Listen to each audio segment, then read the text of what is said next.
Sumit tutorial presents exercise number 2.2 question number 1 part 5th। इस part में आपको जीरोज और कोफिशिएंट ऑफ क्वाड्रेटिक पोलिनोमियल इनके बीच में आपको रिलेशनशिप को वेरीफाई करना है। आपको जो क्वाड्रेटिक पोलिनोमियल गिवन है वह है टी स्क्वायर माइनस 15। सबसे पहले आप ए का वैल्यू राइट करेंगे, ए का वैल्यू 1 हो जाएगा, टी का टर्म इसमें है नहीं तो बी 0 हो जाएगा और सी का वैल्यू हो जाएगा -15। इसके बाद आप बचे हुए एक्सप्रेशन को सॉल्व करने के लिए एक सेंटेंस फ्रेम करेंगे for zeros pt should be equal to 0। pt को जब 0 के इक्वल कर लेंगे तो आप इस एक्सप्रेशन को लिखेंगे T square minus 15 is equal to 0। इसके बाद आप इस 15 को साइड चेंज करवा सकते हैं फैक्टर करने के लिए, तो 0 प्लस 15 हो जाएगा और जिसे आप सॉल्व करेंगे तो फाइनली 15 आ जाएगा। इसके बाद आप बचे हुए एक्सप्रेशन को सॉल्व करने के लिए क्या क्या कर सकते हैं उसको देखते हैं। तो देखो, हमें यहाँ से स्क्वायर हटाना है, तो स्क्वायर का साइड चेंज होता है रूट, स्क्वायर का साइड चेंज होता है स्क्वायर रूट और we can say that root, और आगे आपको प्लस माइनस साइन प्लेस करना होता है।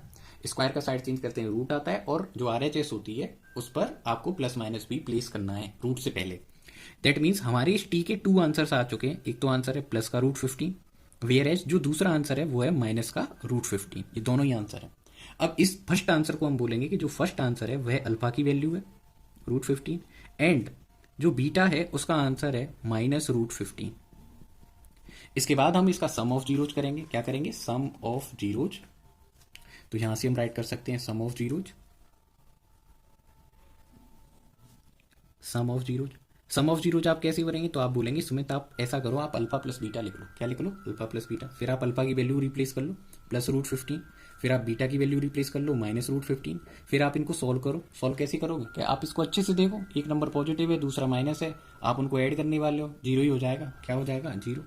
अब आपको ये इक्वल करना है माइनस बी अपॉन ए के। आपको ये किसके इक्वल करना है? माइनस बी अपॉन ए के।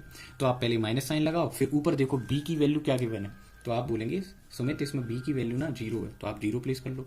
और ए के प्लेस पर आपको क्या लिखना है? नंबर लिखना है, ए वाला नंबर। तो ए वाला नंबर कौन है? 1। तो ये हो जाएगा माइनस 0 अपॉन 1। ऐसे ही आप आगे करेंगे तो ये आएगा product of zeros, product of zeros.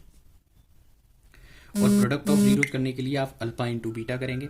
Alpha की वैल्यू प्लस रूट 15, अल्फा की वैल्यू आप पुट करेंगे प्लस रूट 15, बीटा की वैल्यू आप पुट करेंगे माइनस रूट 15। आंसर सॉल्व करेंगे तो ये आ जाएगा माइनस 15। अब आप चेक करें क्या ये सी अपॉन ए के इक्वल है या फिर नहीं है, बोलो। तो आप बोलेंगे सुमित आप ऐसा करो, सी की वैल्यू चेक कर लो। सी की आप क्या कर लो? वैल्यू चेक कर लो। तो सी का वैल्यू अगर हम देखते हैं तो सी का वैल्यू है -15। तो ओके, ये तो अच्छा है। और ए के प्लेस पर 1, ए के प्लेस पर क्या है? 1। फाइनली ये सॉल्व करने के बाद -15 अपॉन 1 सी अपॉन ए के इक्वल आ गया। इसका मतलब प्रोडक्ट ऑफ जीरो तो सी अपॉन ए के इक्वल हो रहा है, जो मैं ये चाहता था, और सम ऑफ जीरो जो हो रहा है वो माइनस बी अपॉन ए के इक्वल हो रहा है। इस तरीके से मैंने इस क्वेश्चन को सॉल्व किया। आई होप आपको ये एक्सप्लेनेशन अच्छे से समझ में आई होगी। अगर आपको ये वीडियो समझ में आते हैं, आपको मेरे बताए हुए कॉन्सेप्ट से हेल्प हो रही है, तो आप इन वीडियोज़ को ज़्यादा से ज़्यादा बच्चों में शेयर करिए जिससे वो भी बेनिफिट ले सकें। साथ के साथ आप इन वीडियोज़ को लाइक कर सकते हैं, शेयर कर सकते हैं, कमेंट कर सकते हैं, चैनल को सब्सक्राइब कर सकते हैं। Thank you for your kind support. Thank you so much.